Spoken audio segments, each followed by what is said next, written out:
A ver, el recibo de nómina puede decir una cosa, pero ¿qué creen? El sistema del gobierno podría estar contando una historia totalmente diferente.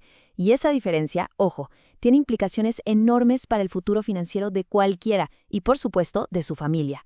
Vamos a desmenuzar qué es lo que se esconde detrás de esos números. La pregunta es muy directa. ¿Ese dinero que llega al banco cada quincena realmente está construyendo la seguridad que uno espera? Para muchísimas personas la respuesta es un preocupante no. Y es importantísimo entender por qué. Aquí es donde la cosa se pone interesante. El problema de fondo, la raíz de todo esto, es que una persona podría tener dos salarios, el que ve en su cuenta y el que ve el gobierno. Y lamentablemente, muy a menudo, no son el mismo. Miren, esto lo deja súper claro. El síntoma es muy engañoso. Uno recibe su sueldo completo en el banco, digamos 30,000 pesos. Pero el verdadero problema está en el registro oficial ante el Seguro Social, que podría ser apenas el salario mínimo. Esta discrepancia es el meollo de todo el asunto. El nombre técnico para esta práctica es subregistro salarial. Y hay que decirlo con todas sus letras. Esto no es un simple error administrativo, no.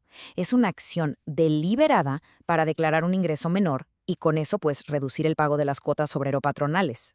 Y que no quede ni la más mínima duda, ¿eh? Esto es ilegal. Viola directamente el artículo 15 de la Ley del Seguro Social. Esa ley es clarísima. Obliga a todos los patronas a registrar a sus trabajadores con el salario real, el de a de veras, y a mantener ese registro actualizado. ¿Pero cómo le hacen? Bueno, muchas veces usan algo llamado esquema mixto.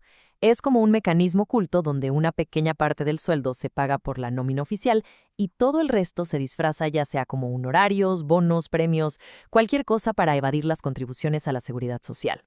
Ahora, vamos al punto crucial: entender las consecuencias.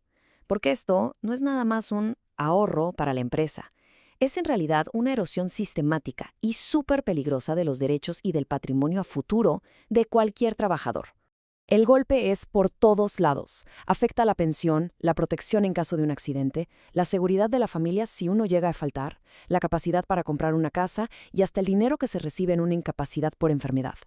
Cada peso que no se declara es, literalmente, un ladrillo menos en la construcción del futuro. Y esto es quizá lo más grave de todo.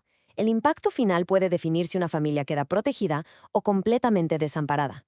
Si, Dios no lo quiera, ocurre una tragedia y se necesita una pensión por invalidez o viudez, el IMSS no va a tomar en cuenta el sueldo real. El cálculo se hará única y exclusivamente sobre ese salario bajo que fue registrado oficialmente. La diferencia es abismal, de verdad. Una pensión calculada sobre 30,000 pesos puede ofrecer estabilidad, pero una basada en el salario mínimo puede dejar a una familia en una situación de vulnerabilidad económica tremenda y justo en el momento más difícil. Ahora hablemos de la vivienda. Ese 5% que el patrón debe aportar a la subcuenta de Infonavit no se calcula sobre lo que uno gana en realidad, sino sobre el salario con el que lo registraron. O sea, menos salario registrado significa de forma directa menos ahorro para una casa. Lo que se ve aquí es una pérdida dramática de poder adquisitivo. Con un salario real bien registrado, se podría aspirar a un crédito de casi 1,000,000 de pesos. Pero con el salario mínimo, esa capacidad se desploma a poco más de 360,000. La casa de los sueños se vuelve literalmente inalcanzable. Bueno, ya vimos el problema y sus consecuencias devastadoras. Ahora, la parte más importante: cómo tomar el control y convertirse básicamente en el auditor de la propia situación laboral. A ver, aquí hay que romper un mito muy común. El error más grande es pensar que el IMSS y el SAT van a cruzar su información y a corregir el historial de alguien de forma automática. No funciona así. La responsabilidad de detectar el problema recae, en primer lugar, en la persona trabajadora. El proceso es mucho más sencillo de lo que parece, de verdad, y se puede hacer en minutos. Solo hay que descargar el reporte detallado de semanas cotizadas desde el sitio o la app del IMSS. Ahí dentro se busca el dato llamado Salario Base de Cotización o SBC. Y el último paso, el más importante, es comparar esa cifra oficial con el contrato y sobre todo con lo que realmente llega al banco. Y si después de hacer esta revisión los números nomás no cuadran, no hay que entrar en pánico. Existe un camino claro y bien definido para corregir la situación. Lo más importante es saber que esto tiene solución.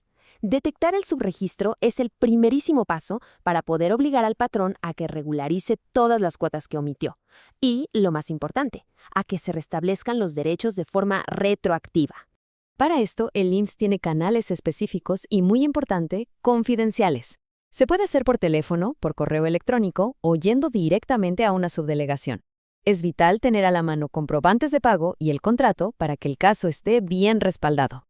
Y para las empresas que hacen esto, las consecuencias son serias, ¿eh? Las multas pueden ir del 40 al 100% del monto de las cuotas que no pagaron, además de recargos y actualizaciones. Incluso esto puede escalar a ser un problema de defraudación fiscal. Y cerramos con esta idea, que es la más importante de todas. El IMSS no corrige lo que uno no detecta primero. La tecnología y las leyes están ahí para proteger nuestros derechos, claro, pero el motor que activa esos mecanismos de defensa es uno mismo. La vigilancia personal no es una opción, es la herramienta clave para poder asegurar el futuro.